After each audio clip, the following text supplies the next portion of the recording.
SpaceX just attempted something absolutely insane. They took the most powerful rocket ever built, stacked two of the biggest spacecraft in history on top of each other, and launched them together. And this time, things got very different. Welcome back. Today, we're breaking down Starship Flight 10, the test that just changed everything about what's possible in spaceflight. Starship is SpaceX's next-gen super heavy lift vehicle. We're talking the largest, most powerful rocket humanity has ever built. It's designed for everything: orbital missions, lunar landings, Mars, refueling in orbit, eventually colonizing other planets. Starship has two parts: super heavy booster, the engine core, 33 Raptor engines, produces more thrust than Saturn V. This thing is massive. Starship, the upper stage that sits on top, built for cargo, crew, whatever you need. Together, over 390 feet tall, 17 million pounds of thrust at launch. Now, Flight 10 is significant because SpaceX has been iterating fast. Flights 1 to 9 were all about learning, testing different systems,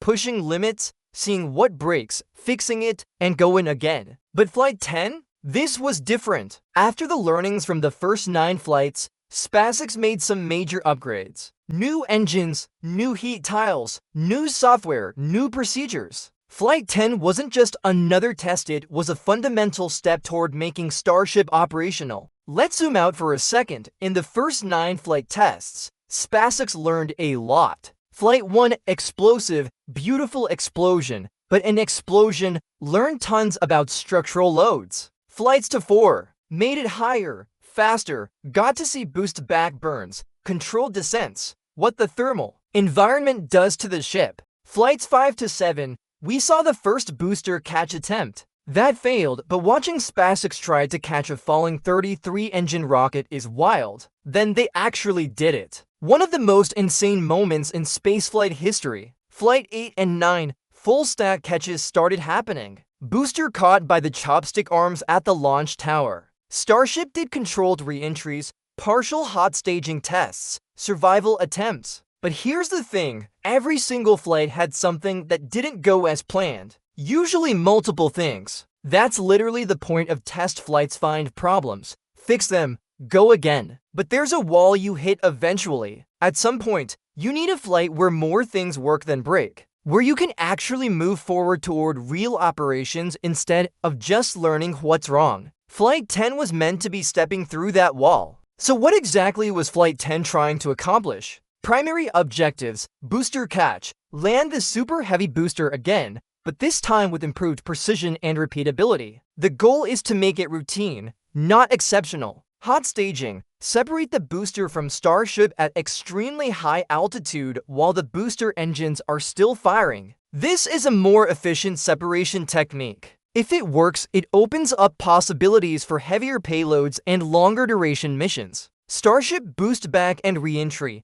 Have Starship itself perform a controlled re-entry from orbital velocity. Survive the plasma, the heat, the extreme forces, and come down intact enough to analyze. Ocean splashdown with sensor data. If Starship survived re-entry, splash down in the ocean and collect data. What happened to heat tiles? How did the structure hold up? What broke? This data is GOLD for engineering. Extended flight duration, spend more time in space. Test various systems, propellant transfer procedures, demonstrate longer duration operations. Get a better sense of how the vehicle behaves in vacuum. Improved avionics and algorithms. Flight 10 included updated software, better guidance systems, improved throttle management. SpaceX basically uploaded experience from flights 1 to 9 into the code. Any one of those would be a good day. Multiple? That would be a great day. But here's what makes Flight 10 different. SpaceX was confident. Like actually confident. Not we're hopeful confident. They'd been training for this, analyzing failure modes, modeling outcomes. This was the test they thought could actually hit most of the targets. T-minus 10 seconds. The countdown hits 0. All 33 Raptor engines light simultaneously. 17 million pounds of thrust erupting from the pad. Ground shakes. It's loud. The acoustics alone are powerful enough to damage buildings. Starship clears the launch tower. Acceleration is smooth. Booster is handling the loads well. Starship riding on top, all systems nominal. We're in the first minutes of flight. This is where aerodynamic pressure is highest. The vehicle is going supersonic, while the atmosphere is still thick. Maximum dynamic pressure. Maximum structural stress. This is where things could go sideways fast. But it doesn't. Booster keeps accelerating. Starship rides stable. T+ to minutes 15 seconds. Hot staging initiated. This is the moment. The booster is at very high altitude, still moving at hypersonic speeds, and SpaceX fires the booster engines in reverse to slow it down while still connected to Starship. Then they separate. If the timing is off, if the staging mechanism fails, if the engines don't respond correctly, you lose everything. But it works. Booster separates cleanly. Starship continues upward. Booster begins its boost back burn, a controlled deceleration that'll guide it back toward the launch site. Meanwhile, Starship keeps going. Second stage engines ignite, continuing the ascent. The ship is still stable, still performing. This is unprecedented for this vehicle. This is further than most previous flights got, and it's only been a few minutes. Starship coasts, heads toward space. Systems are working. Avionics are good. The software is doing its job. And then booster catch happens. The super heavy booster, descending at terminal velocity, is guided by the chopstick arms. Those mechanical arms on the launch tower grab the booster as it's falling. Not a crash landing, a catch. Back at the launch site, engineers are going crazy. Meanwhile, Starship is now in a ballistic trajectory. It's going to re-enter. And this is where the real test begins. The vehicle screams back into the atmosphere at roughly Mach 25. The atmosphere friction heats the outside of Starship to thousands of degrees. The heat tiles are supposed to protect the underlying structure. The software is supposed to maintain attitude stability during re-entry. Everything is supposed to work in a coordinated symphony. Telemetry comes back. Starship survived re-entry, but how intact is it? That's the question. The vehicle slows down, descends through the atmosphere, and splash down in the Indian Ocean. Teams immediately deploy to recover the vehicle. They're looking for damage, analyzing what happened to heat tiles, checking the structure, recovering data recorders. Initial data: Starship is more intact than previous flights. Some heat tile damage expected, but the structure held. The software performed. The vehicle came back. That's not a failure. That's a success. Okay, so why do we care? Why does Flight 10 matter beyond cool rocket went boom? Because Flight 10 proved something critical. Starship is becoming operational. See, up until Flight 10, each test felt like, will this even work? There was genuine uncertainty. But Flight 10 felt like, can we make this routine and reliable? Let me explain what this opens up. 1. Mars missions become real. SpaceX wants to send Starship to Mars. Plural missions. But you can't do that with a vehicle that explodes every other flight. Flight 10 showed that the engineering maturity is there. The systems are becoming reliable. Iterative testing works too. Lunar lander variant: NASA needs a lunar lander for Artemis missions. SpaceX is building Starship-based HLS. Flight 10's data shows the vehicle can survive re-entry, which means it can survive landing. That's a big deal for NASA. 3.2. Spaceflight: Elon Musk has mentioned using Starship for Earth-to-Earth flights. Essentially, launch from New York, be in Shanghai in 30 minutes. Sounds insane, but if Starship can catch itself, refuel in orbit, and land accurately, it's theoretically possible. Flight 10 demonstrated the re-entry control accuracy needed for that. 4. Orbital refueling: Starship is designed to transfer fuel in orbit. Multiple Starships could dock, exchange propellant, and extend their range indefinitely. That's how you do deep space missions. Flight 10 tested the software and avionics needed for that. 5. Payload delivery companies and space agencies want to send cargo to orbit. SpaceX needs to prove Starship is reliable enough for paying customers. Flight 10 said, we're getting there. Here's the big picture. Flight 10 represented the transition from experimental to developing toward operational.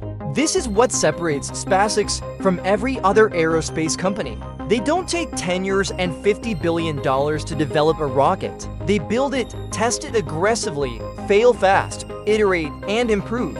Flight 1 to Flight 10 was maybe 18 months. Most aerospace companies would still be in the design phase. That pace of innovation is the real story.